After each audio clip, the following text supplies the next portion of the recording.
Washington Night Show with Asim Siddiqui. अस्सलाम वालेकुम नाज़रीन, वाशिंगटन नाइट शो के साथ मैं हूं आपका मेज़बान आसिम सिद्दीकी। नाज़रीन, आज का प्रोग्राम जो है इम्पोर्टेंट है क्योंकि पाकिस्तानी मीडिया जब इस पे खामोश होता है और कुछ सिर्फ चैनल्स पर जो आज हमारा टॉपिक होगा उस पर हम बात करें, लेकिन कुछ चैनल्स ने जो है पाकिस्तान को उठाया है, बाकी सब बिल्कुल खामोश रहे। और हमने वर्जीनिया से जो है महनाज खान को लिया जो कि फैमिली प्रैक्टिस करती हैं। वो रूल्स रेगुलेशन और उसके थोड़ा जो वुमेन राइट्स के बारे में और उसके बारे में हमें बताएंगी।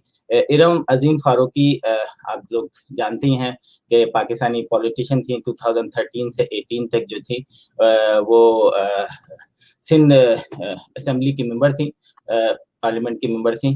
तो आप दोनों का बहुत बहुत शुक्रिया वाशिंगटन नाइट पे आने का। Thank you for inviting. Thank you for inviting. Mahnaz Khan साहिबा, आपके पास चलता हूँ मैं। दुनिया में जितने भी लॉज होते हैं वो सारे मुल्कों में तकरीबन नीचे ऊपर सेम ही होते हैं, सवाए चाइना को हटा के। तो पाकिस्तान के भी लॉ जो हैं वो ब्रिटिश लॉ से काफ़ी मिलते हैं। मुझे आपसे सवाल ये स्टार्ट करने का इसलिए है कि आगे हमें ज़रा हेल्प मिलेगी, क्योंकि जिस मामले को हम डिस्कस करने चाह रहे हैं वो बड़ा सेंसिटिव है। क्या अगर कोई किसी के घर में दाखिल होता है और उस घर में रहने वाले को मारता है, या वो ये शिकायत लगाता है कि तुमने मेरे हस्बैंड के साथ ताल्लुकात कायम किए हैं, और अपने गार्ड्स के साथ उनकी पिटाई करता है, उनको और पूरे घर की चीज़ों को तोड़ देते हैं और खुद ही वीडियो बनाते हैं, खुद ही वीडियो बना के और फिर फेसबुक और दूसरी सोशल मीडिया पे अपलोड करते हैं, क्योंकि ताकत का बहुत गरूर होता है। तो अब जो पाकिस्तान के जो बड़े अच्छे लॉयर भी आके ये मशवरा देते हैं कि नहीं जी देखें वो औरतें तो खराब थी। मैं आपसे ये पूछना चाह रहा हूँ कि क्या किसी के घर में दाखिल होके, डजंट मैटर वो किसी का भी घर हो, अमेरिकन, क्योंकि लाजिमत है आप वर्जीनिया में है, वर्जीनिया के लॉ के हिसाब से क्या उस घर में रहने वाली औरत के उसका किरदार को देखा जाएगा कि वो कैसी थी, या जो घर में दाखिल हुआ है बगैर परमिशन के और तोड़-फोड़ की है, अदालत उस पे नोटिस लेके या उसकी जो शिकायत है उस पे जो है अपना फैसला सुनाएगी? जी। जी, पहले तो मैं एक डिस्क्लेमर आपको दूँगी कि first of all it's not necessary कि आपका पाकिस्तान का लॉ सेम हो जो आपका अमेरिका का लॉ है। That's first thing, right?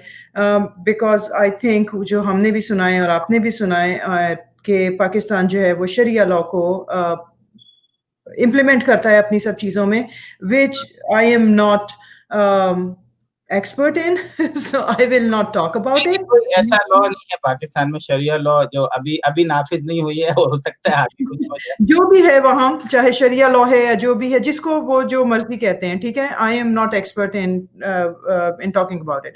जहाँ तक वर्जीनिया के लॉ का ताल्लुक है, वो मैं आपसे डिस्कस कर सकती हूँ। अगर वर्जीनिया में ऐसा कोई वाकया होता है, तो उसमें सबसे पहले जो देखा जाएगा, first of all it will be all criminal matter. ये कोई डोमेस्टिक वायलेंस नहीं होगा, ये कोई डोमेस्टिक रिलेशन से रिलेटेड वाकया नहीं होगा। ये क्रिमिनल मैटर होगा, क्योंकि आपके घर के अंदर आप महफूज हैं, आपको सारे राइट्स अपने घर के अंदर हैं, आप अपने घर के अंदर जो मर्जी करें, आपके राइट्स महफूज हैं आपके घर के अंदर, ठीक है?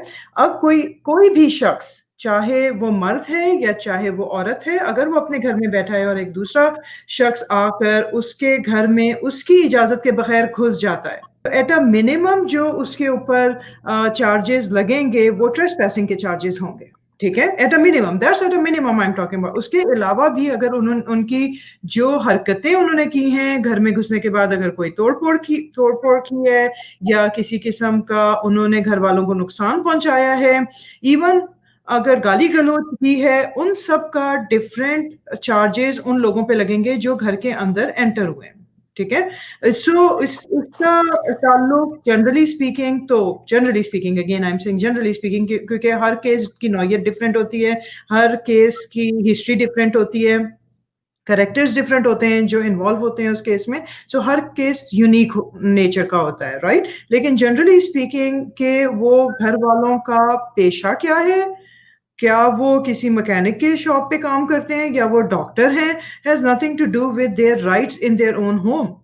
जो उनका उनके घर के अंदर राइट है, चाहे वो औरत है चाहे वो मर्द है, उनका पेशा कोई भी है, अगर कोई भी उनकी इजाजत के बगैर उनके घर में दाखिल होगा तो yes that will be wrong. और फिर उस घर में घुसने के बाद वो जो भी करेंगे, अगर उन्होंने वीडियो बनाई है या जो भी किया है, तो बेसिकली अपने खिलाफ उन्होंने सबूत पेश किया है। It has nothing to do with के उनके ऊपर क्या चार्जेस लग सकते हैं और क्या क्या नहीं। So that's the gist of it. एक चीज और बस पूछनी थी आपसे कि क्या अगर वो केस मतलब घर में तोड़-फोड़ की, मारा, सब कुछ किया और उसके बाद क्या वो केस अगर वर्जीनिया में इस तरह का होता और आप 15 गार्ड्स के साथ किसी के घर घुस के तोड़-फोड़ करते और उसके बाद जब एकदम सोशल मीडिया पे ये होती और फिर एफआईआर भी कट जाती, यानी पुलिस इन्वॉल्व हो जाती, उसके बाद आप जाते और कहते कि नहीं हमने ये केस वापस करना है, तो क्या वर्जीनिया में पॉसिबल है ये?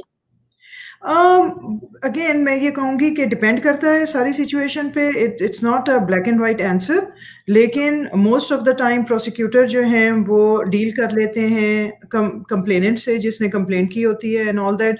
क्योंकि रिमेंबर प्रोसिक्यूटर्स को एविडेंस चाहिए होता है, राइट, विटनेस चाहिए होती है। अगर विटनेस अवेलेबल ना हो और या विटनेस आपके साथ कोऑपरेट ना कर रहा हो, तो फिर प्रोसिक्यूटर के का केस जो है वो इतना मजबूत नहीं होता कि वो कुछ प्रूव कर सकें गवर्नमेंट को और जज को कि वो दूसरी पार्टी को जो घुसी है अंदर वो वाकई घुसी थी और वाकई ये हुआ था और वाकई ये सब कुछ हुआ था। अगर आपका जो विटनेस है, जो विक्टिम है, वही आप किसी भी वजह से गवाही ना दे या एविडेंस प्रूव ना करे, तो यस, केसेस ऐसे बहुत से ऐसे केसेस होते हैं जो कि फिर डिसमिस हो जाते हैं क्योंकि witness wasn't available for whatever reason. Okay. इसीलिए आपने बहुत जगह सुना होगा कि विटनेस की सेफ्टी एंड सिक्योरिटी के लिए बाज़ दफ़ा हुकूमत एक्स्ट्रा स्टेप्स उठाती है कि ये ना हो कि जो विटनेस है या जो विक्टिम है, उसको कोई नुकसान पहुँच जाए, क्योंकि हमने अपने इस केस को मज़बूत रखना है। Thank you. इरम फारूकी साहिबा, आपने सुन लिया जवाब, तो इसका मतलब है जो हम मीडिया में सुन रहे हैं कि कुछ नहीं होने वाला, केस वापस हो जाएगा, एफआईआर वापस हो जाएगी। लेकिन इरम फारूकी साहिबा, आप पाकिस्तान में रही हैं, आपने मीडिया का किरदार देखा है, जो हम पहले भी देखते आ रहे हैं और अभी भी देख रहे हैं कि हमारा मीडिया जो है वो पावरफुल लोगों के साथ रहता है। हमने देखा जो पाकिस्तान के सवाए हम टीवी के एक अच्छे प्रोग्राम के अलावा मैंने कोई ऐसा प्रोग्राम नहीं देखा, हो सकता आया हो कि और किसी बड़े चैनल, जब मैंने अखबार उठा के मैं रिपोर्टिंग मतलब को प्रोग्राम करना चाह रहा था, तो मैंने मुख्तलिफ अखबार पढ़ने की कोशिश की, तो मुझे वहाँ पर भी किसी किस्म की कोई ऐसी खबर नहीं नज़र आई, क्योंकि इस मामले में जो है पाकिस्तान का सबसे ताकतवर आदमी जो है मलिक रियाज, जिन्हें लोग ठेकेदार भी कहते हैं, टाइकून भी कहते हैं, पता नहीं क्या-क्या कहते हैं, उनके घर वाले शामिल थे और एफआईआर में उनका नाम एज़ ए फादर जो है वो दर्ज किया गया है। और उसके बाद लोग कह रहे हैं कि जी ये नाम क्यों लिया गया है, वो तो मलिक रियाज का इससे कोई ताल्लुक नहीं है। लेकिन जब बड़ी-बड़ी ताकतें जो हैं वो इवन अमेरिका में भी सारन पॉलन जो थी, उनकी बेटी जब प्रेग्नेंट हो गई थी, तो उनकी सदारती इंतखाब पे उनका असर पड़ा था। तो मैं आपसे पूछना चाहता हूँ कि आपका क्या एक्सपीरियंस है इस केस में, जो आपने देखा, और मीडिया क्यों खामोश रहा? मैं चाहूँगा थोड़ा-सा इस पे तबसरा करें, फिर प्रोग्राम को आगे ले जाएँगे। अच्छा, पहले तो बहुत-बहुत शुक्रिया आपने मुझे इनवाइट करने का। और ये मैं इस केस का, पर्टिकुलर केस का थोड़ा-सा बैकग्राउंड आपको बताती हूँ। कोई 6 दिन पहले ये एक ट्विटर अकाउंट है, जहाँ से ये पहली वीडियो अपलोड की गई, और जो कि मेरे ख़्याल से 1 मिनट या 2 मिनट की वीडियो थी। और उसमें सिर्फ लड़कियों को दिखाया गया और लड़कियों को कोई पूछ रहा है उनसे कि तुम उनके साथ सोई थी, बताओ, और इस तरह की बात। और लड़कियों को जब हम क्लोज़अप हमने किया तो एक की पाँव ज़ख्मी थे। अच्छा, अब वो ट्विटर पे, क्योंकि मैं बहुत एक्टिव हूँ, मेरा बहुत बड़ा फॉलोइंग है, और जो मैं जिनको फ़ॉलो करती हूँ, जो मुझे फ़ॉलो करते हैं, वो उन्होंने भी उस पे बोलना शुरू किया कि ये अकाउंट जो है ये क्यों फैला रहा है ये इस तरह की, अगर कोई, ये कौन लड़कियां हैं। और फिर पता चला कि ये लड़की एक एक्ट्रेस है। फिर आहिस्ता-आहिस्ता चीज़ें आती गईं। फिर उसके बाद मुझे वीडियो आ गई, वही वाली वीडियो आ गई।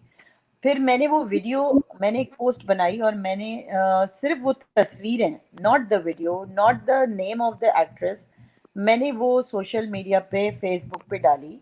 तो I think I was the first one जिसने डाली, तो वो बहुत ज़्यादा वायरल हुई। मतलब मैं फर्स्ट वन इस तरह कह रही हूँ आपको कि सोशल मीडिया पे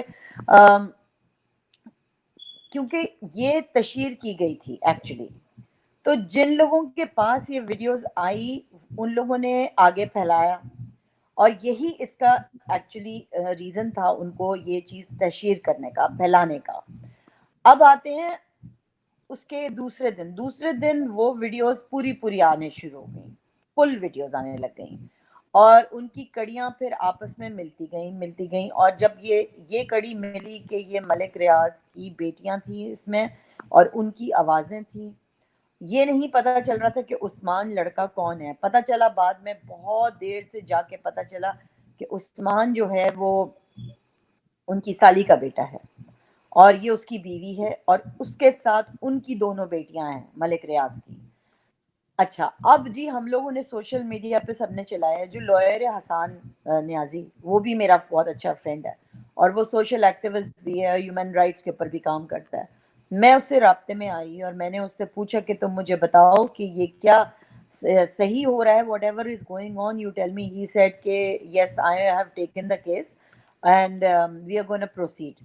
सो लोगों ने शोर मचाना, फिर एकदम से अचानक क्या हुआ कि उन लेडीज की जो एक्ट्रेस थी उनकी वीडियोस आने शुरू, मतलब अजीब अजीब लोगों की तस्वीरें आ गई जिसके साथ उनको कनेक्ट किया गया और फिर सोशल मीडिया पे जो उनकी तस्वीरें हैं वो उछाली गई और ये बताया गया कि ये तो एक्ट्रेस है और ये तो she is having an extra marital affair और वो होम ब्रेकर है। इतने में एकदम से तो वो थी उस्मान की बीवी ने एक वीडियो बनाया बहुत ही शरीफाना तरीके से, सर पे दुपट्टा ओढ़ के, और उन्होंने कहा कि जी मैं तो अपना घर बचा रही थी, 13 साल से मैं ये कर रही थी वो करती और मैं तो इससे ज्यादा उनके साथ ही करती। वो उनका एक कन्फेशनल स्टेटमेंट था, ठीक है।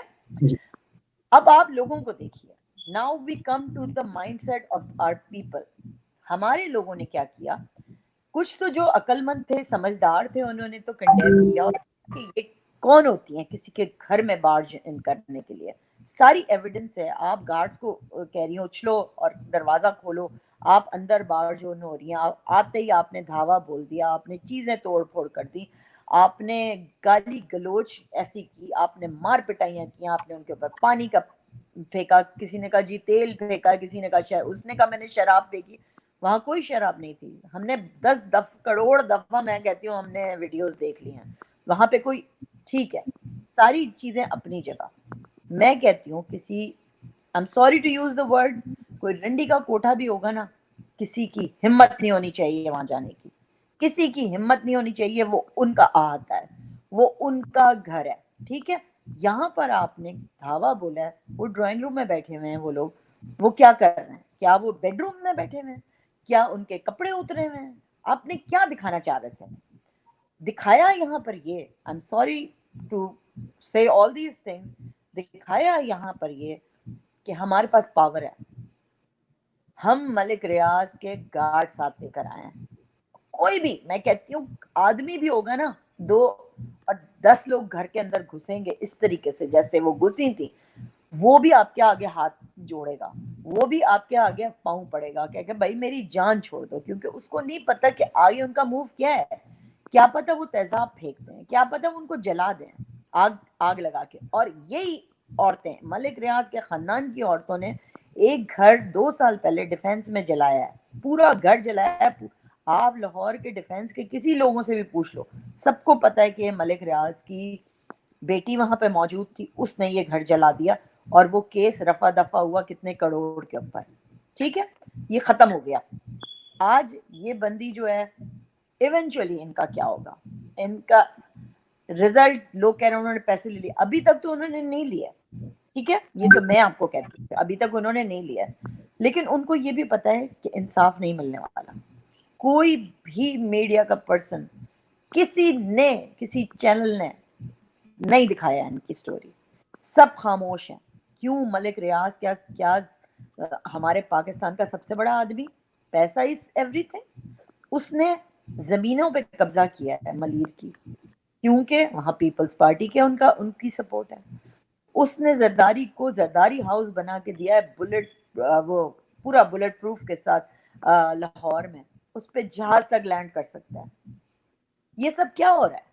और हम समझते हैं कि इसके ऊपर हमारा लॉ काम करेगा। अब तक तो लॉ ने क्या काम किया है? अभी तक तो कोई पुलिस ऑफिसर उसके घर तक नहीं गया है इन्वेस्टिगेट करने के लिए बिल्कुल कि जी हुआ। अभी तक तो वो तो इतनी मुश्किल से तो एफआईआर कटी है।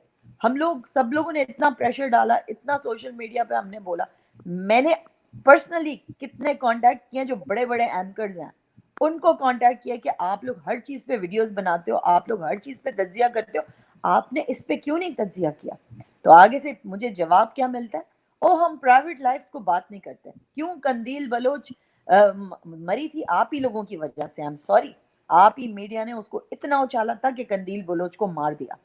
तो इनके साथ भी, लड़कियों के साथ क्या होगा? अगर इनकी जान बचनी होगी तो ये तो यहाँ इस मुल्क से निकल जाएंगी। This is what is going to happen. जी, थैंक यू। आपने बहुत ही मतलब आपने सारा जो किस्सा था वो सुना दिया। नाज़रीन, आप फुटेजेस भी देख रहे होंगे, साथ में चल रही हैं। हम आपको थोड़ी सी फुटेजेस अभी दिखाते हैं आवाज़ के साथ, जो मुख्तलिफ लोगों ने जो है मतलब दोनों पार्टियों ने जो है वो कहीं प्रेस कॉन्फ्रेंस के दौरान या प्राइवेट वीडियो के साथ, ये वीडियो देखें।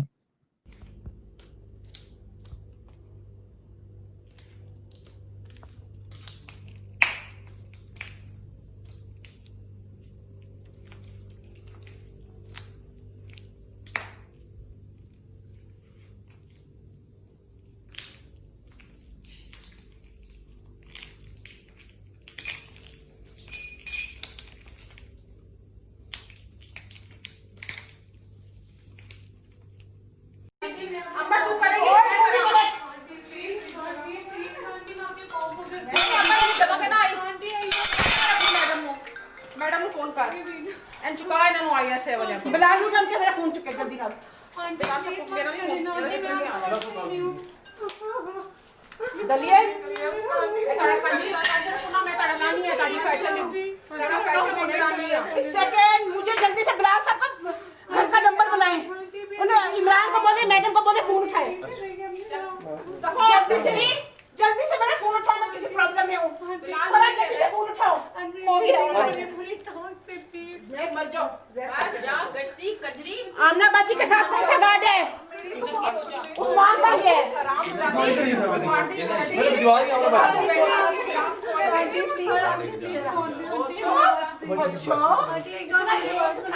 ये सारा कपड़ा बाहर रखो, डाले में आग लगाऊंगी। उठाओ सारे जूते। ये बच्चे हराम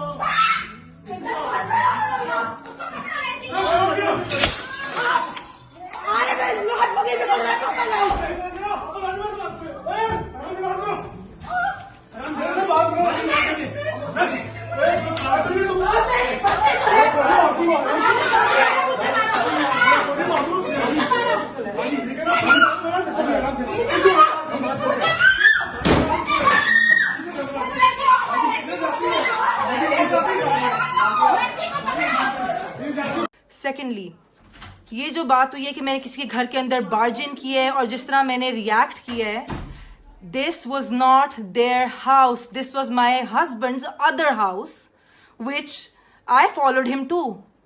सो बेसिकली ये मेरे हस्बैंड का दूसरा घर था जहाँ पे घुसने का मेरा हर हक है। ये किसका घर था और क्या है, तो बाकायदा उन्होंने हमें रेंट डीड दिखाई, जो कि ना ही उनके हस्बैंड के नाम पे थी, यानी उस्मान के नाम पे नहीं थी, और वो किसी और के नाम पर थी। उनके कोई दोस्त हैं और हमने उस पर जो है वो नाम ब्लर किए हुए हैं, obviously to maintain the confidentiality. और ना ही घर का ओनर जो है वो उस्मान जो है वो इस घर के ओनर हैं। तो ये एक चीज़ है इसलिए ये कहा जा रहा है कि ये जो जस्टिफिकेशन दी जा रही है कि जी मेरे हस्बैंड का घर था, दूसरा घर था, नहीं, ये उनके हस्बैंड का दूसरा घर नहीं था। जी नाज़रीन, आपने वीडियो देखी तो अब हम चलते हैं मेहनाज खान के पास। मेहनाज जी, ये बताइए कि देखें, अभी आपने अमेरिका में देखा कि एक पुलिस वाले ने जो है वो गिरफ्तारी के दौरान जो है एक शख्स को हलाक हो जाता है और उसके बाद पूरे अमेरिका में जो है वो एक मुहिम सी चलती है और आपने देखा कि इससे पहले भी कई दफा ऐसा हो चुका है। तो इंसानी हमदर्दी पे हमने देखा कि क्या काला क्या गोरा, किसकी स्किन, लोग हक पे अपनी बात करते हैं।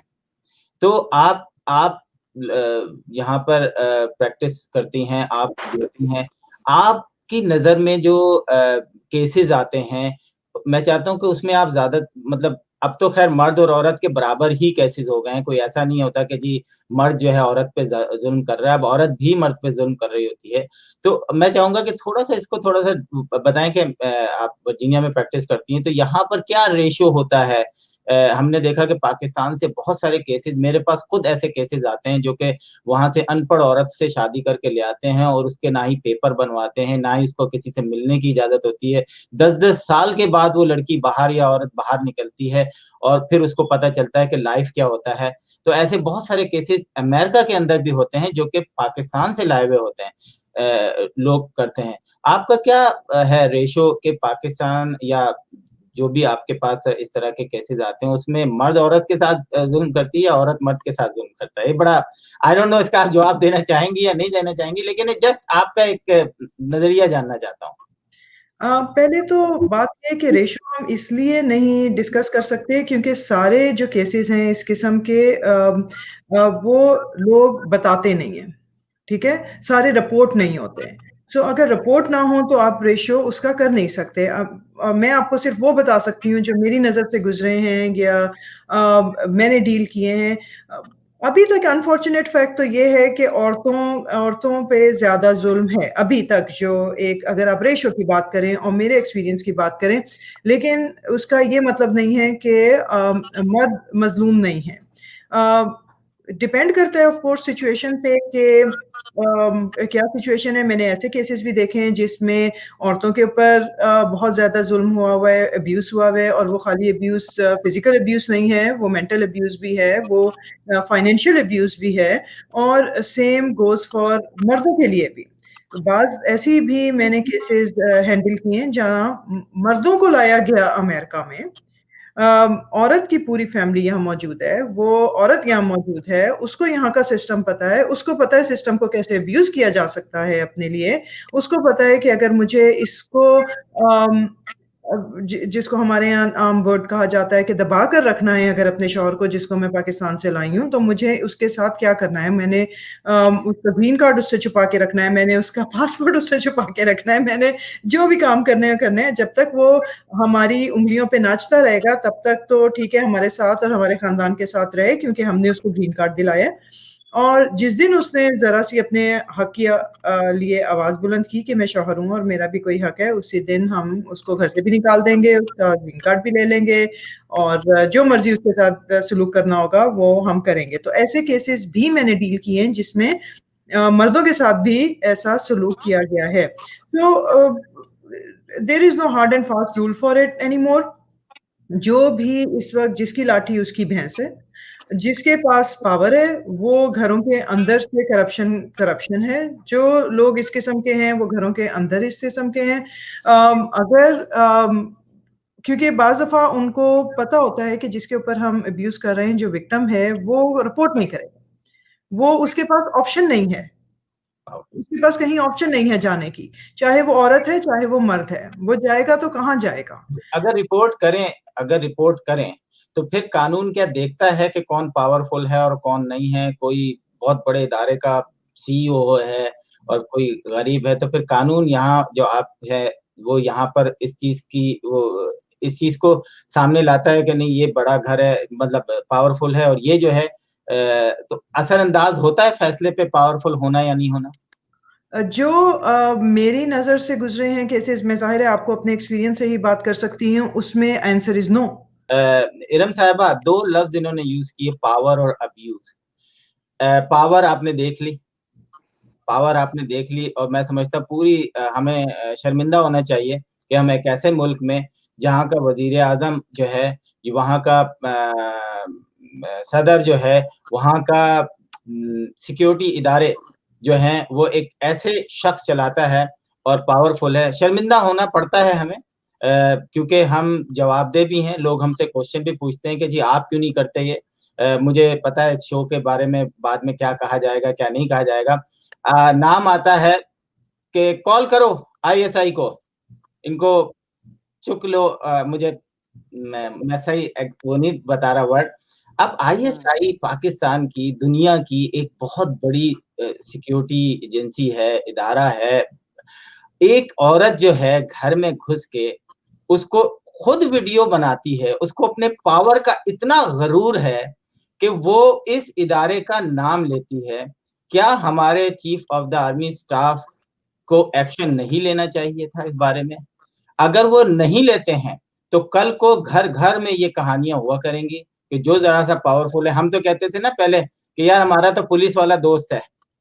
यानी इन्होंने जो महनाज जी ने बात की वो बिल्कुल सही की कि पावर जो है ना, वो अब्यूज़ के साथ बड़ा जुड़ा हुआ है उसका जो एक ही खानदान के से ताल्लुक है समझ लें उसका। तो ये जो पावर मलिक रियाज की सिक्योरिटी एजेंसी से लेकर प्राइम मिनिस्टर और आपने पहले भी सुना होगा कि ये तो सदर और वजीर आजम और chief of the army staff के मसाइलत में भी साथ होते थे और अपने फाइलों में पहिए लगा देते थे। मुझे बताएं कि इस जुमले से आप क्या अक्स करती हैं? आपके ज़हन में क्या आता है कि इस किस्म की सिक्योरिटी एजेंसीज़ को एक घरेलू मामले में सिर्फ़ इसलिए रगड़ा जाए कि अपने पावर को जो है दिखाया जाए कि देखो हम कौन हैं? जी, मैं चाहूँगा कमेंट करें इस पे आप। लेकिन थोड़े दिन पहले आप लोगों ने देखा होगा कि कर्नल की बीवी थी और वो अपने को बहुत फ्लॉन्ट कर रही थी कि मैं कर्नल की बीवी हूँ और खो हटाओ, ये करो, वो करो। बड़ी वीडियो चली उनकी, बड़ी वीडियो चली और इवन चैनल्स ने भी चला दी, ठीक है? लेकिन यहाँ पर किसी ने नहीं चलाई और ये जो वर्ड इन्होंने इस्तेमाल किया आईएसआई का, ये नहायत ही अजीब किस्म की बात थी। और जब इनकी प्रेस कॉन्फ्रेंस हुई है इनकी एक्ट्रेस की, इन्होंने उसमें उज़मा खान लोगों ने, इनके लॉयर ने यही बोला कि सिर्फ कुछ लोग इस पे मुतासर हुए हैं, जिसमें उज़मा खान है, आईएसआई है और मलिक रियाज है। ये इन तीनों के नाम जो हैं वो गंदे हुए हैं इसमें और हम इसकी मतलब मजम्मत करते हैं, लेकिन उसके बावजूद किसी ने कुछ नहीं कहा। चले मैं कहती हूँ आप फ्रंट पे मत आओ क्योंकि आपको लगता है कि जी ये इनका मामला है औरतों का और औरतें गंदी हरकतें इन्होंने की है, मत आओ। लेकिन आप एटलीस्ट उसको पाकिस्तानी होने के नाते स्टेट क्या कहता है, लॉज क्या कहते हैं, ट्रेसपासिंग क्या होती है, टॉर्चर कैसे किया जाता है, तो असल में अगर सबके पास फिर इसी तरह गार्ड होने लगे और सब यही करने लगे, ठीक है, तो फिर हमें पुलिस और इन सब की रेंजर्स और इन सब की जरूरत क्या है, मुझे बताएं। और यही चीज सीरियसली मैंने ये ट्वीट भी की कि अगर यही चीज कोई पॉलिटिशियन की बीवी करती, वो गार्ड्स लेके अंदर जाती, यही चीज कोई इवन आर्मी वाले की बीवी करती, वो भी ये करती, तो कितना शोर मचता, मीडिया ही इतना शोर मचाती, लेकिन मलिक रियाज चीज क्या है? मैंने तो इसीलिए बोल दिया, मैंने कहा Islamic Republic of Bahria, is this what it is? कि देयर इज नो लॉ, कि एक बंदा है जिसका नाम है मलिक रियाज और जी वो पेटेंट वर्ड है, वो वर्ड ही कोई इस्तेमाल नहीं करता क्योंकि उसने कह दिया जी मुझे अगर घसीटा जाएगा तो मैं उसके खिलाफ ये हक दावा का ये कर दूंगा और फलाना। भाई आपको घसीट ही कौन रहा है? पहली बात है आपकी औलादों ने ये हरकत की है, आपको तो चाहिए खुद आके उनको लेके आए, माफी मंगवाएं और चीजों को खत्म करवाएं, ठीक है? ये करना चाहिए था, ना कि आपने और उनको एक इनकरेजमेंट दे रहे हैं आप और आप कह रहे हैं कि भाई मुझे मत घसीटें इसमें कि मैं किसी उस्मान नामी लड़के को नहीं जानता। आपका है रिश्तेदार भाई, जानते कैसे नहीं और जानते? अगर आपने नाम लिया तो मैं आपके साथ आपको परसू करूंगा और मुकदमा करूंगा, इससे तो और भी लोग डर गए, किसके पोल खुल जाएं, किस किसने प्लाट लिए हैं, किस किसने घर लिए हैं, किसी ने तो भाई प्रेस कॉन्फ्रेंस में इतने लोग खड़े कर दिए थे कि प्रेस कॉन्फ्रेंस नहीं हो सकी, कितनों के लिफाफे पहुंच चुके हैं सबको। तो हम भी जानते हैं अच्छा ये मीडिया कैसे चलता है पाकिस्तान में। शाह से ज्यादा वो कहते हैं ना शाह के वफादार, वो भी खुल के सामने आ गए। मैंने जी आपसे एक क्वेश्चन पूछूंगा, क्योंकि आप कानूनी दायरे में रहते हुए आप मुझे पता है बहुत एहतियात से आंसर देती हैं, आप अपने आप को डोमेन का पता है, तो आप बिल्कुल पहले भी मैंने आपसे कई जब इंटरव्यूज लिए, मैं सिंपल एक क्वेश्चन करना चाहता हूँ, उसका जवाब हासिल करना चाहता हूँ कि एक अदालत है, उस केस है, उस केस की जो सीक्रेट पॉइंट है जो कि सिर्फ अदालत या जज या लॉयर्स के दरमियान होती है, अगर वो चीज लीक हो जाए और मार्केट में आ जाए और सोशल मीडिया पर आ जाए, तो अदालत क्या इसका एक्शन लेगी? यूं समझ लें कि जैसे अगर हाई प्रोफाइल कोई केस है, वो अभी उसका फैसला नहीं आया है, लेकिन वो चीज जो है मार्केट में आ जाती है और सोशल मीडिया पे आ जाती है, तो क्या यहाँ का कानून उसको उसके पीछे उसको फॉलो करेगा? जिसने भी ये किया है क्या उसको सजा देगा, या जस्ट मतलब इग्नोर कर देगा इस चीज को? मैं आपको अगेन फिर वही बात करूंगी कि अगर बहुत से केसेस जो हैं यहाँ, अनलेस उनमें जुवेनाइल इन्वॉल्व हो, ज़्यादातर केसेस जो हैं वो पब्लिक रिकॉर्ड होते हैं। ज़्यादातर अनलेस जुवेनाइल इन्वॉल्व हो या जो सुप्रीम कोर्ट के हैं उनका अलग अलग रूल है जो है, उस पर मैं कमेंट नहीं करूंगी। लेकिन जो हम डील करते हैं ज़्यादातर डोमेस्टिक रिलेशन के जो केसेस हैं, अगर तो वो बच्चे की कस्टडी और सपोर्ट से रिलेटेड हैं, वो सिर्फ वो केसेस ऐसे होते हैं जो पब्लिक नहीं होते और उनकी इंफॉर्मेशन भी पब्लिक नहीं होती, वो सिर्फ अटर्नीज को पता होती है या फिर वो पार्टीज को जो इन्वॉल्व होते हैं उनको पता होती है। उसके अलावा जो भी कोर्ट हाउस के अंदर और कोर्ट रूम के अंदर बात हो रही होती है वो सारी पब्लिक होती है, ठीक है। सो उसमें तो वो सवाल खत्म हो जाता है। नाउ अगर मैं आपको फिर प्राइवेट केसेस की बात करूं कि जो प्राइवेट केसेस हैं उसकी अगर इंफॉर्मेशन लीक आउट होती है, तो ये देखा जाएगा कि लीक आउट की किसने है, ठीक है, या वो अटर्नी ने की है या वो कोर्ट के किसी क्लर्क ने की है या की जो जिसने भी की है, और उस बंदे का फैसला उस हिसाब से किया जाएगा कि अगर अटर्नीज ने लीक आउट कोई ऐसी इंफॉर्मेशन की है जो कि पब्लिक में लीक आउट नहीं होनी चाहिए थी, या वो प्रिविलेज्ड इंफॉर्मेशन थी अटर्नी और उसके क्लाइंट के दरमियान या सब कुछ, तो वो अटर्नी का जो प्रोफेशनल रूल हैं उनके हिसाब से अटर्नीज पे फैसला होता है, ठीक है। और वो आपको खास इदारों में उसकी कंप्लेंट किसी को करनी होती है। मेरा नहीं ख्याल कि हमने ऐसा at least in domestic relation law ऐसा कोई देखा है कि जहां जजेस भाग रहे हैं उनके सोशल मीडिया के पीछे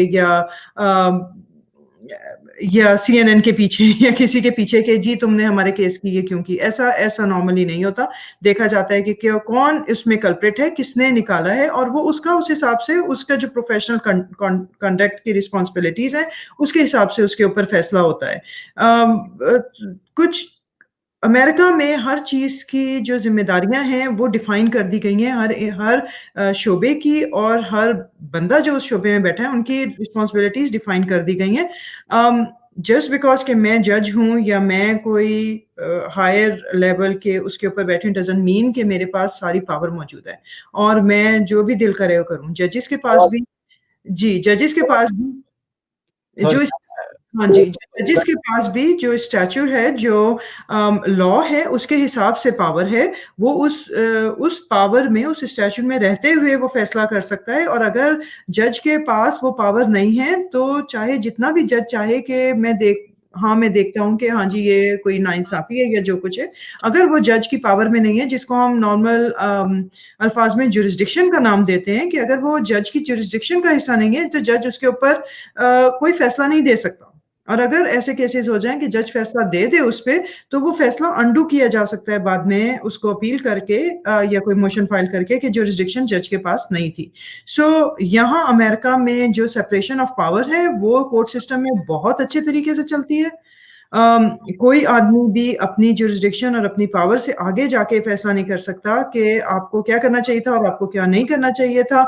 जब जो केस जिस जज के सामने आता है वो अपनी पावर के हिसाब से, कि अगर उसके पास वो पावर है तो उसके हिसाब से वो फैसला करता है, अगर उसके पास वो पावर नहीं है तो वो उसका फैसला नहीं कर सकता। अगर दैट वाज योर क्वेश्चन। बिल्कुल, बहुत अच्छी तरीके से आपने डिफाइन कर दिया। तो नाज़रीन, ये जो इन्होंने बातें की हैं, इसका मकसद ये है कि यहाँ पर हर इदारे की जो है अपना डोमेन होता है, वो उससे निकल के फैसला नहीं करता है। क्यों नहीं करता है? क्योंकि जब भी आप किसी इदारे को आपको सरबराह बनाया जाता है, तो आपको एक पूरी गाइडलाइन दे दी जाती है कि जी आपने ये करना है, ये यहाँ यही आपका डोमेन है। अब पाकिस्तान पे चलते हैं, हालिया उसमें एक बहुत अफ़सोसनाक वाक़या हुआ। एक जहाज़ जो है वो गिरा और गिरने के बाद जो है 97 लोगों ने जो है हलाक हुए उसमें। और उसके बाद जो है वो एकदम जो है वो सारा मलबा जो है वो पायलट पे गिराना शुरू कर दिया। इस सिलसिले में मैंने 4-5 प्रोग्राम भी किए, पायलट्स को भी लेकर आया, पायलट ट्रेनर भी लेकर आया। जिस जहाज़ जो गिरा था उसके जो जिसपे 17-17 हज़ार आवर्स के जो सीनियर जो वो थे जिन्होंने आवर्स किए हुए थे, उनको लेकर आया। एक बात जो है हमारा मीडिया जो है ये बात नहीं बता रहा कि जो कंट्रोल टावर और जहाज के पायलट से जो बात हुई है, वो खबर किसने निकाली, वो जो रिकॉर्डिंग है वो एडिटेड है, नहीं है। वो पूछता है कि क्या तुम बेले लर्निंग करोगे? तो उसने कहा आई एम फील कंफर्टेबल। अब ये आंसर मिलता नहीं है। सवाल जो है कि जी आपने बगैर पहियों के करना है, वो कह रहा है आई फील कंफर्टेबल। मतलब कोई कहे कि यार आपकी गाड़ी में ब्रेक नहीं है, तो वो कह रहा है no no I feel comfortable. मतलब अब क्या है कि क्या हम इस पे इन्वेस्टिगेशन नहीं कर सकते कि जी ये बताएं। व्हाट्सएप पर आपकी ये पूरी कन्वर्सेशन एकदम आ गई।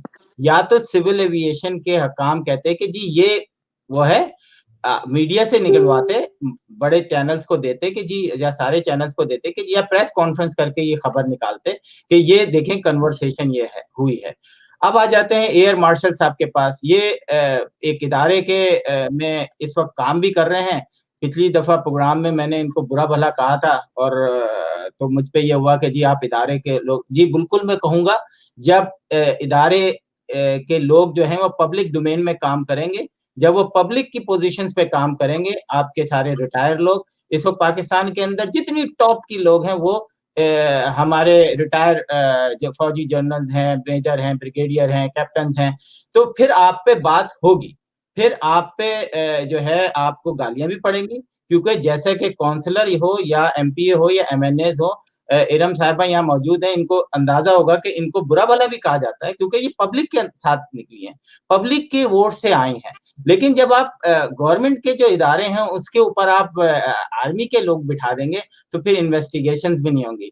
इरम साहिबा, मैंने ये महनाज जी से सवाल इसीलिए किया था कि थोड़ा-सा लोगों को क्लियर हो जाए कि ये जो आपको थोड़ा-सा अंदाजा हुआ, मतलब आपको मतलब थोड़ा-सा तो गिल्ट फील हुआ होगा कि ये एक ऐसी कन्वर्सेशन होती है जो कि फौरन नहीं आ सकती। अगर आनी भी हो तो थोड़ा टाइम लगता है।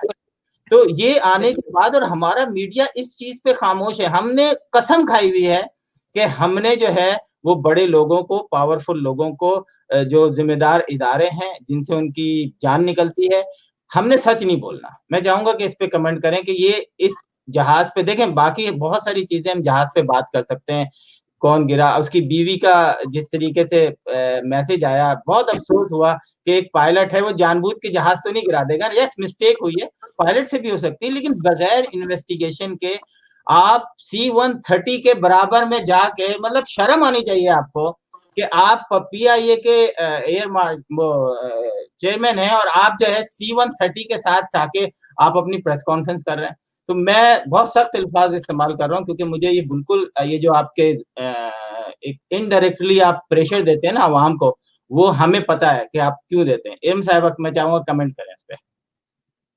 बहुत अच्छा आपने ये जो पॉइंट है उठाया है, बिकॉज इस तो मैंने भी उठाया था, क्योंकि after few hours, only few hours, ये जो ऑडियो है ये लीक हुई थी।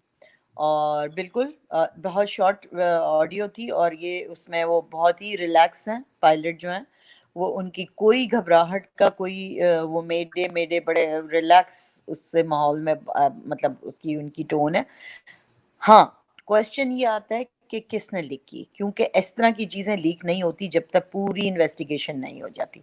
उसके बाद हमने देखा इनकी प्रेस कॉन्फ्रेंस में उन्होंने बड़ा कैटेगरिकली ये बोल दिया कि जी हमारे जहाजों में तो कोई फॉल्ट ही नहीं है। इतने आराम से, मतलब आपने पहले ही अभी ना आपको पता है जो पैसेंजर बचे हैं उनकी कोई स्टोरी नहीं ली, उनका अभी कोई ब्लैक बॉक्स नहीं मिला, अभी कोई वॉइस रिकॉर्डर नहीं मिला, और आपने पहले ही अवाम को मेंटली प्रिपेयर कर दिया कि जी हमारे तो जहाज़ों में। आप अपने दिल पे हाथ रख के बताएं हैं, जो पीआईए में बैठता है, क्या वो ये नहीं सोचता कि ये हमारी आखिरी ही फ्लाइट हो? सीरियसली, मैं कभी वहाँ पर फ्लाइट जाती हूँ पीआईए में डोमेस्टिक, इतना बुरी सर्विस फर्स्ट ऑफ ऑल, इतना बुरा हशर नशर, और ये अभी से नहीं हो रहा है, ये बहुत सालों से हो रहा है। मैं तो समझती हूँ कि हमारे पायलट्स इतने कॉम्पिटेंट हैं कि वो इन जैसे घटिया तरीन जहाज़ों को चला रहे हैं। और मैं आपको बताऊं कि जो एक पर्सन है वहाँ पे जो जो सर्वाइवर हैं, उनसे कोई मिल के आया था, उन्होंने पूरा बताया। उन्होंने कहा कि जब ये अनाउंस किया गया कि जी we are about to land, तो उस पे वो जहाज घूमता रहा है कोई 10-12 मिनट, और थोड़ी देर बाद एरोस्टेस आती हैं और एरोस्टेस कहती हैं कि अपने शटर डाउन करते हैं, जबकि आपको पता है लैंडिंग के वक्त शटर ऊपर किए जाते हैं। उन्होंने कहा शटर डाउन करें। इन्होंने कहा कि मैं तो देखूंगा कि भाई लैंडिंग कैसे हो रही है। इन्होंने जब देखा कि बिल्कुल करीब, इन्होंने देखा कि रोड नजर आ गई है, तो सब ने वहां पे कलमे पढ़ने शुरू कर दिए और इतने में क्रैश हो गया ये सारा। अब देखें वॉइस रिकॉर्डर, अकॉर्डिंग टू कल की शायद न्यूज है कि वॉइस रिकॉर्डर मिल गया है, लेकिन ब्लैक बॉक्स अभी तक नहीं मिला है। ठीक है, अब जब आप प्रिपेयर ही कर देते हैं कि जी हमारे जहाज़ों में तो कोई फॉल्ट नहीं है, जितने भी क्रैश हुए हैं अब तक, ठीक है, उसमें आपने सिवाय पायलट की एरर के बाद के आपने कभी नहीं, ना आपने पब्लिक की है रिपोर्ट्स, आज तक पब्लिक ही नहीं हुई रिपोर्ट्स। अब जब आपने ये भी देखा होगा कि जिस तरीके से लोग जो उनके प्यारों की लाशें ढूंढ रहे हैं और जिस तरह उनको परेशान किया जा रहा है, ठीक है, हम अंडरस्टैंड करते हैं, हम लोग इतनी कोई परफेक्ट कंट्री नहीं है कि हमारे पास डीएनए सिस्टम्स का बहुत बड़ा कोई वहाँ पे वो है, जगह है, लेकिन आप उनको तसल्ली तो दे सकते हो जिनके प्यारे चले गए। आप उनको एक तरीकाकार तो बता सकते हो कि जी ऐसे करना है, वैसे करना है, उनको उनको एक कंधा ही दे सकते हो, वो भी आप देने के काबिल नहीं लेकिन रहे। इरम साहबा आप देखें कि जुनैद जमशेद की काल मतलब क्रैश हुआ जहाज, एक बड़ा नाम था, क्योंकि उसी के नाम से याद करते हैं। बूजा एयर का हुआ, 420 का हुआ, पिछले जितने भी द्वार में पीआईए के जहाज या उससे रिलेटेड पाकिस्तान में जहाज हुए, वो कहीं पर भी किसी तरीके से भी उसको कोई रिपोर्ट नहीं आई। और बहरे अरब में भी जहाज गिरता है ना, तो उसका भी ब्लैक बॉक्स ढूंढ लेते हैं लोग। जी हाँ, मुझे नहीं पता, क्योंकि ब्लैक बॉक्स ढूंढने का मतलब यह है कि आपका एग्जैक्ट पता चल जाएगा कि कब क्या कैसे हुआ, क्योंकि उसमें तमाम हमारे, अच्छा मुझे ये बात नहीं पता थी कि जब हमारे उसमें एक फ्लाइट इंस्ट्रक्टर आए जिनका अपना एक्सपीरियंस जो है उसका तकरीबन 40 साल उनका इसमें इंस्ट्रक्टर रह चुके हैं, उन्होंने बताया कि उसमें ये तक बताएंगे कि कब जो है गियर खुलने वाले थे, नहीं खुले, कौन सा अलार्म हाँ था, हाँ, बिल्कुल क्या बिल्कुल। प्रेशर था, क्या बातें हुई, तो मतलब ए टू जी। नहीं, बातें जो हुई वो आपको वॉइस रिकॉर्डर पे मिलेंगी, और जो ब्लैक बॉक्स होगा वो ब्लैक बॉक्स आपको बताएगा कि आपका जहाज कितने फीट पे था, आपने कब अपने गियर्स खोले, आपने कब उसको कितने हाइट से आप नीचे लेके गए, वो सारी चीजें वो उसमें नहीं, रिकॉर्ड हो जाती बिल्कुल आपकी बात सही। उन्होंने जो बात बताई, उन्होंने कहा जब आप कंपेयर करते हैं, जब वॉइस रिकॉर्डर और उसके ब्लैक बॉक्स को वो साथ मिला के जब आप उसको कंबाइन हाँ। करते हैं, तो एक एग्जैक्ट सिचुएशन आपको पता चल रही होती है कि कंट्रोल टावर से वो क्या बात कर रहा है, नीचे गियर खुले हैं, ऊपर पायलट की क्या पोजीशन है, कितने अलार्म बज रहे हैं, कितने नहीं हुए हैं। और आप ये देखिएगा अच्छा, सबसे बड़े मजे की बात जो ये यहाँ पर ये पकड़े जाएंगे वो ये होगा कि जब उसने चले फर्स्ट लैंडिंग जब वो की तो वो तो नॉर्मल फ्लाइट चल रही थी ना, बिल्कुल लैंडिंग स्मूथली होनी चाहिए थी ना, लेकिन उसने एकदम से टेक ऑफ कर दिया और उसने कहा गो राउंड। क्यों? बिकॉज जहाज के पहिए नहीं खुले। और उसको उसको ये वरना अगर टुन टुन एक वो बचता रहता है जब जी जहाज के बिल्कुल। पहिए, हाँ, जब आप लैंडिंग के लिए जा रहे होते हो तो इसका मतलब है कि वो जब उसने हिट किया तो पहिए नहीं थे नीचे और वो फिर ऊपर चला गया। सो ये फॉल्ट किसकी है? जहाज की फॉल्ट है? अच्छा, वो कह रहे हैं पायलट भूल गया। नहीं, ये एक दादी मैं ऐसे आपको एक छोटी सी वॉइस, जो हमारे एक बहुत अच्छे इंस्ट्रक्टर हैं और पायलट भी रह चुके हैं, उन्होंने जो एक पूरा नक्शा खींचा और उसके बाद अपनी वॉइस मेल हमारे को भेजी, और मेरा ख्याल है कि जितने भी बड़े एंकर हैं उनके पास होगी, लेकिन अब वो चलाएं या नहीं चलाएं उनका मसला है। उसमें ये था, आपने आखिरी लफ्जों पे गौर किया कि अगर ये जहाज दुबई में उतर रहा होता तो दुबई वाले कभी उतरने नहीं देते। अब मुझे एक मतलब उसमें उसने जो बात की कि अब अगर ये जहाज दुबई में होता तो दुबई में उतरने नहीं देते। कंट्रोल टावर बनाया ही इसलिए जाता है कि आप हर उतरने वाले जहाज को देख लें, वहां पे दूरबीनें पड़ी होती हैं, वहां पे उनका सारा टीवी, और आजकल तो कैमरे लगे होते हैं, मतलब वो स्क्रीन पे देख रहे होते हैं कि जहाज की क्या पोजीशन है। तो वो क्यों नहीं दिखाई इन लोगों ने अब तक? वो क्यों नहीं वो दिखाई? इसलिए नहीं दिखाई क्योंकि अगर एक पब्लिक डोमेन में, एक पीआईए में एक लोकल यहीं का कोई बंदा जो है वो वहां का चेयरमैन होता तो वो सब कुछ दिखा दिया जाता। लेकिन क्योंकि हमारे इदारे पे कोई हरफ नहीं आया, वो सर्विंग एयर मार्शल है, अगर सब कुछ दिखा दिया गया तो पीआईए की तो कोई इज्जत है ही नहीं। लेकिन इनकी इज्जत का में मसला आ जाएगा। प्रॉब्लम यह है कि अब हमारे को, आपने कॉमकैस्ट का नाम सुना होगा जो कि एक्सफिनिटी बन चुका है, तो जब मैंने वजह पूछी तो उन्होंने कहा कॉमकैस्ट जो है वो इस हद तक बुरा हो चुका है कि अब लोग कॉमकैस्ट का नाम सुनते ही साथ में कहते हैं नहीं। तो उन्होंने एक्सफिनिटी, अभी पैरेलल चल रहा है, थोड़े दिनों में कॉमकैस्ट गायब हो जाएगा, लेकिन कंपनी एक ही है। तो अब पीआईए जो है, मैं नहीं समझता कि इस के बाद जो है सरवाइव कर पाएगी। ये नाम जो है पीआईए, 4 दिन पहले, बल्कि मेरा ख्याल है थोड़ा ज्यादा दिन हो गए हैं, कि लंदन में एक फ्लाइट को 4 दिन तक रोका रहा और उसको उसमें कोई प्रॉब्लम थी और वो उड़ाने की कोशिश कर रहे थे। उसके फौरन बाद एक खबर ये आई कि जी कोई एक इंजन फॉल्टी था, वो उड़ाने की कोशिश कर रहे थे। और एक काफी पहले आई थी कि उन्होंने गियर बॉक्स को तांबे की उससे बांधा हुआ था। तो पीआईए हम भी देख चुके हैं, आप भी देख चुके हैं। महनाज खान साहब, मैं आपसे चाहूंगा कि आपने बड़ा मजे से बहुत कुछ सुना, और हमें एक्चुअली आपका होना इसलिए जरूरी था क्योंकि हम जब शो करते हैं तो मेरा अपना खुद ये होता है कि किसी ऐसे शख्स को भी जो कि एक्चुअल लॉ एंड ऑर्डर को पोजीशन को समझता हो, क्योंकि प्रोग्राम को देखने वाले जो हैं बाज दफा फिर वो हवा में बातें करते हैं। बहरहाल मैं नहीं समझता कि अमेरिका में राइट्स के हवाले से, वुमेन राइट्स के हवाले से बातें तो बहुत होती हैं, लेकिन कहीं ना कहीं फर्क जरूर होता है। पाकिस्तान के अंदर जो है वो मेरा जिस्म मेरी मर्जी के नाम से चला और उसका जो तमाशा बना, मैं तो इसके फेवर में हूं, लेकिन आप उस दूसरी तरफ ले गए। आप मेरा जिस्म मेरी मर्जी को, आपका जहन ऐसा था कि आपने उसको गलत गाइड किया। मुझे नहीं पता कि आप लोग मेरी बात पे एग्री होंगे या नहीं होंगे, लेकिन मैं समझता हूं कि औरत का जिस्म जो है, यस, उसको कोई क्यों टच करे। मुझे 18 साल या 17 साल हो चुके हैं यंग बच्चों को, अंडर एज बच्चों को कोचिंग करते हुए। हमें क्लासेस दी जाती हैं, हमें हर साल कोर्सेज करने पड़ते हैं सेक्सुअल हरासमेंट के। हम गलत नियत से टच भी नहीं कर सकते। बच्चों को बताया जाता है गुड टच और बैड टच क्या है। कोचेस जेल जाते हैं हर साल, जो हैं दर्जनों कोचेस जो हैं अमेरिका में जेल जाते हैं। पाकिस्तान में जो लड़कियों ने या लड़कों ने या जो भी जुलूस निकाले मेरा जैसे मेरी मर्जी, उसमें यही था कि भाई ये हमारी जिस्म है, हमारी मर्जी है कि अगर मैं शादी नहीं करना चाहती एक मर्द से तो मैं क्यों करूं, लेकिन वालिदैन कर देते हैं। लॉ सिंध में बनता है कि 16 साल से कम उम्र लड़की की आप शादी नहीं कर देते हैं। वो सिंध से उठाते हैं लड़की, अगवा करते हैं, पंजाब ले जाके शादी कर देते हैं। कोई माई का लाल बोलने को तैयार नहीं होता।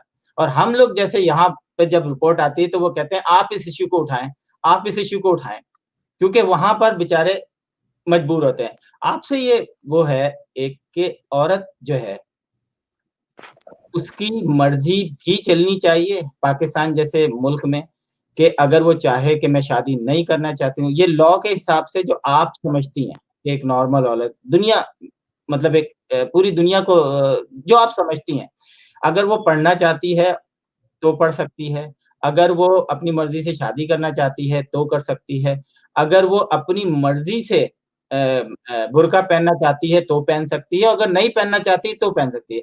आप क्या कहेंगी कि आगे आने वाले दिनों में या अभी इस वक़्त क्या पाकिस्तान में इस तरह हो रहा है? आप भी खबरें देखती हैं। मुश्किल है कमेंट आपके लिए क्योंकि आप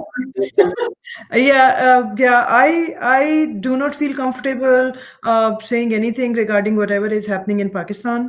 ठीक है, because जब हम उस चीज से गुजर नहीं रहे तो आपका तो शोबा डिफरेंट है ना, एंड लेकिन जब हम उस चीज से गुजर नहीं रहे तो मेरा ख्याल है हम उस चीज को समझ नहीं सकते कि वहाँ हो क्या रहा है और क्या नहीं, जितनी मुंह उतनी बातें, ठीक है।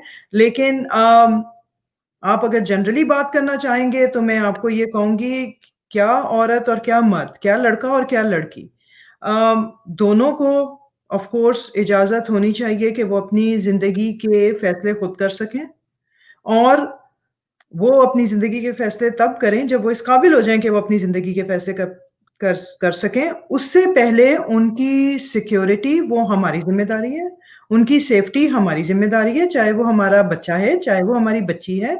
ना तो हमारे बच्चे को कोई उसकी मर्जी के खिलाफ टच कर सकता है और ना हमारी बच्ची को कोई उसकी मर्जी के खिलाफ टच कर सकता है, ठीक है। ये तो हमारी एज अ सोसाइटी, माँ बाप होते हुए, एज अ सोसाइटी होते हुए, ये तो हमारी जिम्मेदारी है कि हम किस तरीके से जैसे अपने बच्चे को हम हिफाजत में रखते हैं ऐसे अपने मोहल्ले वाले के बच्चे को भी उसी हिफाजत में रखें।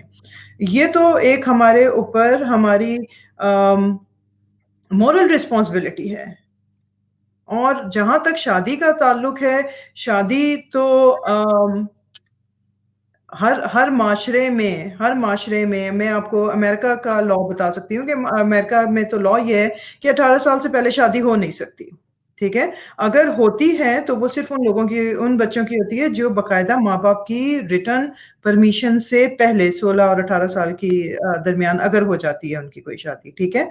तो ये तो लॉ है यूएस में तो कि 18 साल से पहले आपने शादी नहीं होनी, बिकॉज 18 साल से पहले आप इमेंसिपेटेड नहीं हो, मीन्स आप इस काबिल ही नहीं हो कि आप अपना बोझ खुद उठा सको और आप अपने फैसले खुद कर सको। लेकिन मोरली स्पीकिंग ऑफ कोर्स आपको फोर्स नहीं करना चाहिए, ना अपने बच्चे को फोर्स करना चाहिए, ना अपनी बच्ची को फोर्स करना चाहिए कि वो शादी करे या ना करे। और उसके लिए सबसे पहली चीज़ जो आपके लिए ज़रूरी है वो ये कि आप एजुकेशन बहुत ज़रूरी है हमारे बच्चे बच्चियों में, कि उनमें एजुकेशन दिलाई जाए उनको और उनको फाइनेंशियली इंडिपेंडेंट और सिक्योर किया जाए। जब वो फाइनेंशियली इंडिपेंडेंट और सिक्योर होंगे, they will be in a better position कि वो ये कि अपनी बात मनवा सकें। जब वो आपके ऊपर डिपेंडेंट होंगे कि आप उनको रोटी खिलाओ और आप उनके बिल पे करो, तो ऑफ कोर्स फिर उनको आपकी बात मानना ही पड़ेगी, चाहे आप सही बात करें या आप गलत बात करें, राइट। लेकिन अगेन एज अ खानदान, हमारी एज माँ बाप, बहन भाई, हमारी जिम्मेदारी है कि हम अपने बच्चे बच्चियों की हिफाजत करें। बाहर वाला आके कोई हमारे बच्चे बच्चियों की हिफाजत नहीं करेगा, कोई लॉज हमारे बच्चे बच्चियों की हिफाजत नहीं करेगा, कोई कौम हमारे बच्चे बच्चियों की हिफाजत नहीं करेगा। ये हमारी जिम्मेदारी है कि हम अपने ही बच्चे और बच्चियों की हिफाजत करें। जब हम अपने ही बच्चियों को अवेलेबल कर देंगे सारी दुनिया के लिए, फिर हम किसी लॉ को हम बुरा कहने की जस्टिफाई नहीं है कि हम किसी लॉ को बुरा कहें या हम किसी कौम को बुरा कहें या हम किसी माशरे को बुरा कहें, क्योंकि हमने खुद अलाउ किया है, बिल्कुल हमने खुद अलाउ किया है कि आप आएं और आप अब्यूज करें हमारे बच्चों को भी और बच्चियों को भी। And this is one form of abuse कि आप छोटी उम्र में या उनकी मर्जी के बगैर उनकी शादियां कर दें और उनकी अपने बेसिकली अपने सर से अपना बोझ उतार दें। बिल्कुल सही कहा आपने कि लड़का या लड़की जो है दोनों जो हैं अगर अंडर एज हैं तो वो पेरेंट्स की जिम्मेदारी है। मैं अब प्रोग्राम का वो ख़त्म हो गया ऑलमोस्ट, लेकिन मैं इरम साहिबा से क्वेश्चन करूँगा। सिंध में आपने बहुत जो है वहाँ पर अपने आप को जो है एज ए सियासी कारकुन जो है बहुत काम किया। लेकिन अभी हालिया वाक़े में हमने देखा कि जहाज़ गिरता है, सिंध गवर्नमेंट हमें कहीं नज़र नहीं आती। हमें वही बड़े अफ़सोस से कहना पड़ता है कि इमरान खान साहब ने जिस शख्स से 5 करोड़ रुपए लिए थे, वो शख्स वहाँ पे बज़ाते खुद वहाँ मौजूद होता है और वहाँ उसकी एम्बुलेंसें जो हैं वो लाशें निकाल-निकाल के कहाँ ले जा रही होती हैं? ईदी होम। तो अफ़सोस होता है, बड़ा अफ़सोस होता है कि एक ऐसे फलाही इदारे से आप चेक ले रहे हैं, ना कि आप उस फलाही इदारे को। मैं समझता हूँ कि इमरान साहब अगर वो 5 करोड़ का चेक लेके और 10 करोड़ का उसको चेक देते, तो फिर हमारी आँखों का तारा भी बनते वो। लेकिन हमारी नज़रों से गिर गए वो, जब उन्होंने 5 करोड़ का चेक लिया। और वो शख्स फैसल ईदी वहाँ पे दिन-रात काम करता रहा और वो अभी आपको पता है कि कोरोना वायरस भी उनको हो गया था। और वो वहाँ पे खैर मैं सिंध गवर्नमेंट हमें कहीं नज़र नहीं आई। हमने देखा कि एक बाप आता है और वो रो-रो के टीवी पे कहता है कि यार मेरे बीवी और मेरे 3 बच्चे इस जहाज़ में हलाक हो गए हैं। कम से कम तुम मुझे उनकी लाशें तो दे दो, कम से कम मुझे बता दो कि कब दोगे, कम से कम मुझे बता दो कि वो कहाँ हैं, मैं किससे कॉन्टैक्ट करूँ? और आप यकीन करें जब वाशिंगटन में ये खबर आई, तो यहाँ से बैठे हुए लोगों ने अपने डायरेक्ट वहाँ के जजेस को इन्वॉल्व किया और जजेस के इन्वॉल्व करने के बाद क्योंकि उनको भी वो भी इंसान है, कभी-कभी उनको भी शर्म आ जाती है ऐसे मौके पे, उन्होंने इन्वॉल्व हुए। पंजाब से डीएनए आया और उसका बाद उसके वालिद का मैसेज आया कि आप लोगों का बहुत-बहुत शुक्रिया और ही इज़ स्माइलिंग कि मेरे बच्चों की मुझे लाशें मिल गई हैं।